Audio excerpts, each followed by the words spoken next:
Learn Chinese culture and cultures with me. One culture every day. Bow China's face. In the minds of the ancients, valuable items, aside from jade and cells, and textiles as well. Primitive textile work originated from the sewing of animal hides using bone needles and sinews. That is, the character Qin in oracle bone script. People wove the bark of kudzu vines into garments known as gaiai. The kudzu clothing is too stiff, so boil it in water. The bark of the kudzu vine is separated into long, silken fibers, which are then hand-spun into yarn. This yarn is woven into a tightly knit, strip-like fabric resembling a fishing net. Because it originates from the technique of sewing with bone needles, it is also referred to as jin. Regular script is jin. Refers broadly to all needlework and textiles. Later, people discovered that silkworms would encase themselves in cocoons made of silk, and then transform into beautiful moths. From this, people firmly believed that wearing silk garments after death would allow one to ascend to heaven. Thus, the spinning wheel and loom were invented, using silk to weave fabric as white as rice and as precious as grain. This is silk fabric.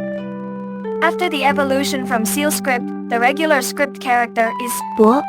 Once silk fabric was invented, it became a precious tribute item among silk textiles.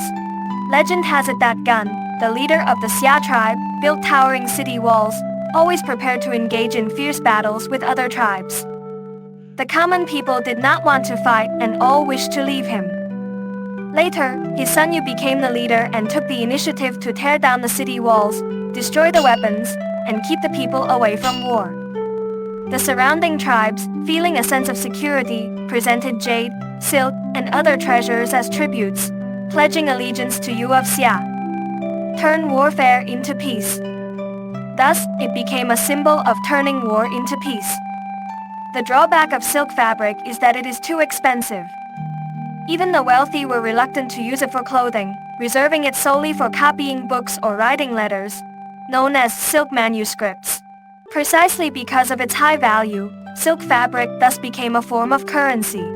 During the era of bronze inscriptions, silk fabric used as currency was managed by fathers or husbands who were fathers, carried on their person at all times. Thus, people named the currency of that time cloth coin, based on the words father and silk fabric. In seal script, it was written as cloth, and in regular script, the rod held by the father was omitted, still written as bu. By extension, it broadly refers to fiber products such as kudzu, hemp, and cotton that could be exchanged for other goods. As commercial exchange grew increasingly prosperous, the varieties of silk fabric became more and more diverse. For example, a thin and delicate silk fabric with diamond patterns, which feels like the abrupt sensation of climbing a grassy mountain with stops and starts, is called ling. Through the evolution of regular script, it was simplified to ling. Like a net used to catch flying birds, a lightweight, porous, and slightly wrinkled silk fabric is called luo. Through the evolution of regular script and the cursive script omitting the component j, it was simplified to luo. Like a tightly sealed barrel that is impermeable to wine, densely woven silk fabric was called zhou in ancient times. After the Ming and Qing dynasties, it was referred to as zhou. Through the evolution of regular script, it was simplified to qiu. Satin, with its single-sided sheen, resembles the process of bending and cutting metal strips into two pieces with tools, continuously forging them until they gleam brightly. Thus, by replacing the metal radical with the silk radical, a new regular script character was created and named duan. Brocade is silk fabric woven with gold threads, silver threads, and other colorful silk threads. It is named brocade because of its exquisite and luxurious patterns, as well as its value equivalent to gold.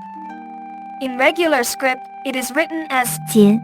The invention of silk fabrics like ling, luo, zhou, and satin opened the door for China to the world. Various beautiful silk fabrics were continuously transported to Asia, Europe, and Africa via the Silk Road, earning China immense prestige. Meanwhile, cotton was introduced to China from India. By the Yuan dynasty, Huang Daobo brought it back from Cheongzhou, along with the textile techniques of the Li ethnic people.